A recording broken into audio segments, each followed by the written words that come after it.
dutangira Innocent yaravuye mu kabari yasinze, kumbi yari afite umugore w'impumyi. Mujye mundebera Makurata yari impumyi.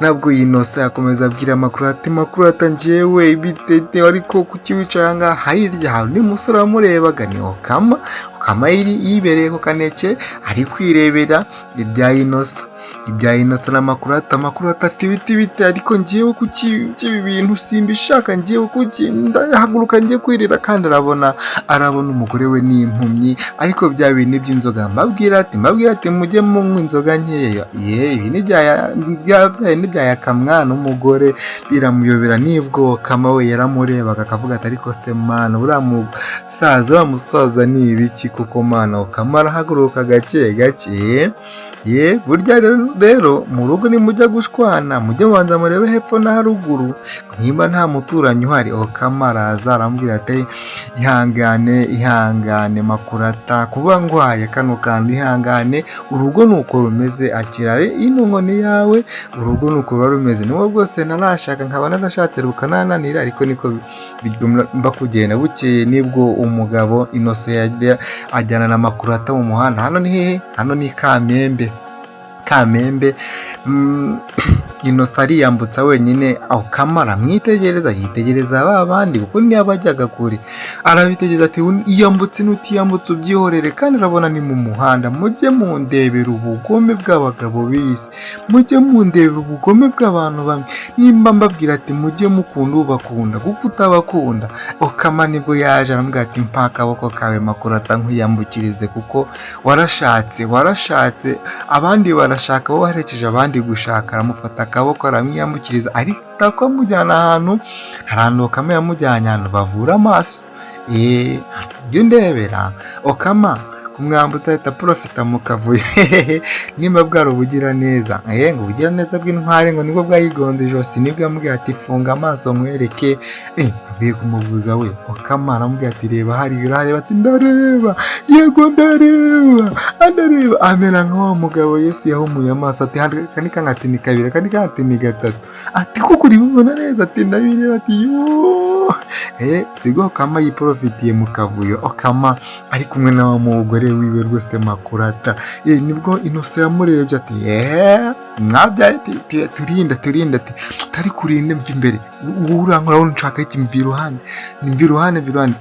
Innocent ntabwo yari azi ko Makurata yakiza ati ndagupfukamiye mugore wanjye nkuna, ati nubizibuke byandi twasezeranye, ati ndakwiyamye, ati shari mukubita, ati ndakwiyamye kubita urushyi. Yamuhaye urushyi aramubwira ati n'undi munsi wankunze waje kunshaka ndi muzima, maze guhuma uranyanga, none uranshaka iki? Ati ndakwiyamye sinzongere kubona mu buzima bwanjye, ati nyangasana. Nibwo hano habayeho urukundo. Nyamara Okama birangiye yegukanye umugore, sibyo nababwiraga.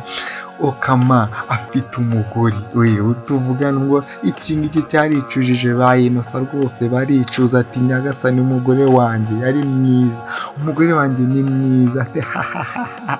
Ati iriya mbwa y'umugabo wawe se wowe shahu wabonaga bimeze gute? Ati byihorere cyayongegera. Mbabwira ngo nugirirwa ubuntu ukabona ukunda, jya umukunda rwimazeyo. Usanga umwe wanze hari undi muntu uzabimukundira. Flowinga wigendere, ariko ngwino turakwamamariza. Dutangirana n'umukobwa ruje guhura n'umusore.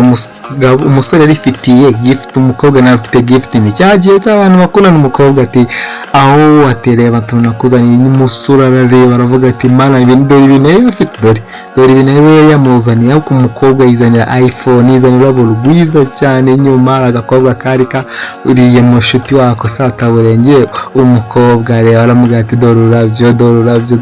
Umusore agira isoni, nibwo abakene twaragowe, bakene twararenganye. Umusore yabonye ibintu umukobwa mukorera aratungurwa. Nibwo yamwatisha impano yanjye agiye ko abona ni ibintu bitanagura n'amafaranga 500, ariko umukobwa w'inyuma aramuseka matese wa mukobwa nk'ibyo ni ibiki kuko ibyo cyo ari kweza ati ngende ndakwiyamye ibintu ntago ntibikureba. Umusore arapfukama arambwira ati akira n'umutima mwiza. Buriya ikintu cyose umuntu aguhanye umutima mwiza cyo cyakira. Uyu ni umukobwa wakunze umuntu adakurikiye amafaranga nka Batina. Abitwa Batina ati ndabakomeje. Nibwo umukobwa ahantu hari umirwa nibwo mwatisheri munyihora atahubwo reka akarabo kawe ni keza mana. Umusore byaramutunguye iPhone 16. uru rukundo ruboneka hake. Abo bakobwa ntabwo bavukiye Nyamirambo, Nyamirambo yo urukundo waronyera njyewe, ariko urukundo rwa Pido hatari binaguhaye ifite ifatishwa ibyawe, ariko si bite byawe kuko reba ukuntu umeze, urukundo uretse ati ndakwiyamye kuba turi inshuti, ntabwo ugomba kungendera mu buzima bwanjye, ndakwiyamye. Umusore aramubwira ati ariko nukuri kwimana ati mwarakoze aka kantu mpaye kanguye ku mutima, ariko se reka nze nanjye nkibariza wa mukobwa we, uzaniye umuntu ikintu cy'icyatsi, umuntu akuzaniye akantu ko guhita kurya, umwiza n'uwo ikina kiraseka ati yaratare uraciriritse uricipa, ariko umukobwa afata kuri wa mugati ararya ahereza na sheri wiwe. Nuko y'Imana urukundo